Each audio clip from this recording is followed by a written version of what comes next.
abaseMozambique izigebengu ziyantshontsha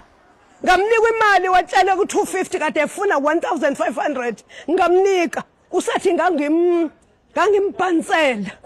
masabuya ngo-January 3 akasabuyeli kumina uhlezi naloyo uthi loyo ngimreportela ngani ugebengu bamakorekwere angimreportela ngani ngizokureport kanjani kanti elinye ikorekwere kade lahlala nami seliwumzulu ngoba selishadela umntwana eSouth Africa uyangizwa ngikhathela makorekwere kuthekuseni ngathi hey welwabishi buyisa imali yami ngeke ngithi ngumhlali la udla imali yami umuntu wangaphandle buyisa imali yami athi manje ngathi engizokumnanze waphinde wangifonela wathi ukephi ngathi ngisephezulu ebuilding waqhamuka wanginika u250 wami ayithe ngiyamupha ngathi thank you wathi thank you ngathi hamba nesishopha sakho khathe